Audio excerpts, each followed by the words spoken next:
Hi everyone, welcome back to Everyday Empowerment English. I'm Mia. And I'm Alex. We're tackling a question that's probably on every busy English learner's mind. Let's be honest. How many times have you heard someone say, I wish I had more time to learn English? Almost every day, it's like the number one thing busy English learners say.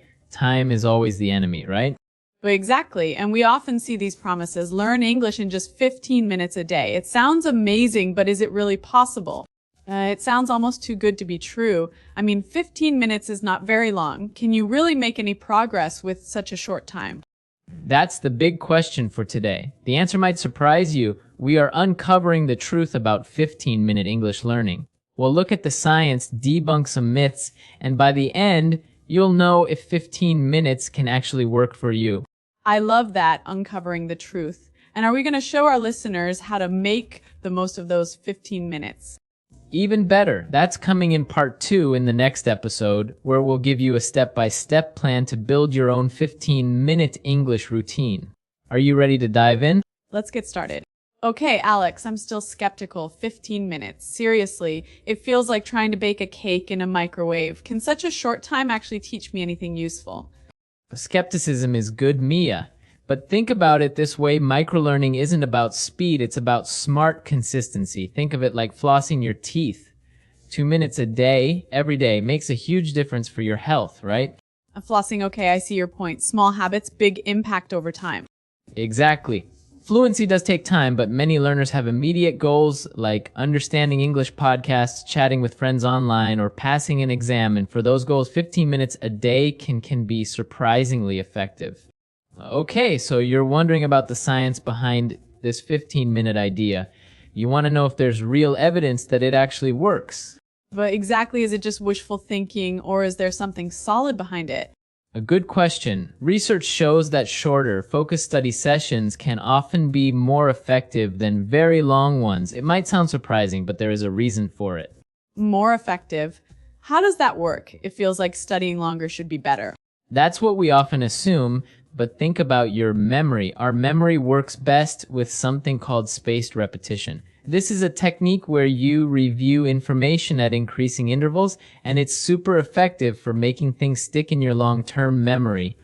So spaced repetition is more about when you review, not just how long you study. Exactly. Imagine weightlifting at the gym. If you want to get stronger, you don't just lift weights for hours once a month, right? No way. I'd be exhausted and probably injured, and not much stronger, I bet. Right? Spaced repetition is like that. It is a smart, regular workout for your memory. You lift a little memory weight, learn new English words, then you give your memory a little rest, then lift again, you review those words. So you lift, rest, lift again with breaks in between to get stronger. Precisely. Each spaced review is like another set of reps in weightlifting. You build your memory strength over time with these short, regular workouts. It's much better than trying to cram everything into one long session. And 15 minutes is just perfect for these memory workouts. Exactly. Quick and focused sessions can really help thanks to something called neuroplasticity. But neuroplasticity, wait, what exactly does that mean? It sounds complicated. Not really. In simple terms, neuroplasticity is your brain's amazing ability to change, adapt as you learn new things. It's like building muscle. Building muscle. How so? Just like when you work out, your muscles get stronger over time. At first it's hard, but with regular exercise they grow. Your brain works the same way. With short, regular practice, your brain builds new connections and gets stronger at English. So 15 minutes of English each day is like a daily workout for your brain.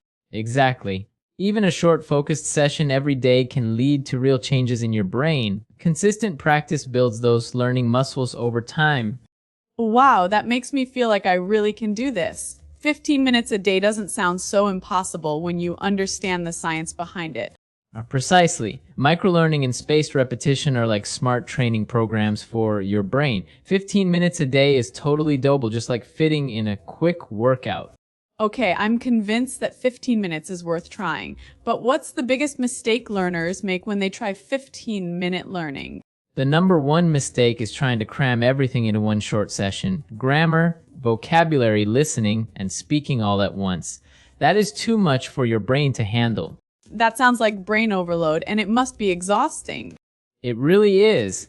It's like trying to learn to juggle, play the piano, and do math all at once in 15 minutes. Your brain just shuts down. So, what should we do instead? Focus on one skill per 15-minute session. Monday, focus only on listening. Tuesday, only vocabulary. Wednesday, only speaking practice. Rotate your focus throughout the week. Rotate skills keeps things fresh, but what if my 15 minutes is really all I have for English all day? No problem. Break it down into even smaller chunks. 5 minutes for listening to a short podcast clip, 5 minutes for reviewing flashcards, and 5 minutes for speaking aloud. Think of these as mini focus sessions that add up.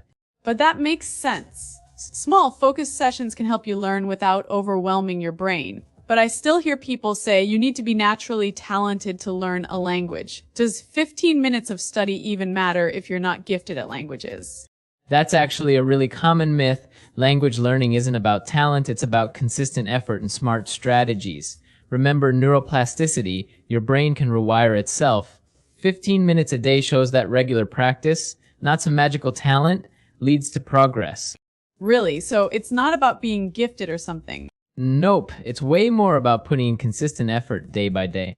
So effort is more important than talent? Exactly, and using smart methods like our 15-minute microlearning strategy, that's what really matters.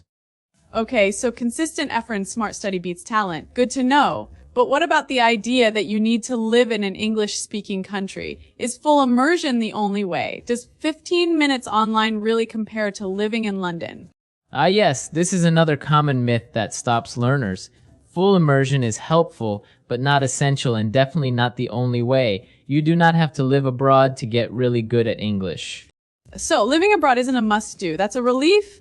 A big relief. Instead of full immersion, think micro-immersion. A micro-immersion. What does that mean? It's about bringing English into your everyday life, right where you are. You create your own immersion. Give me some ideas. Easy. Change your phone language to English.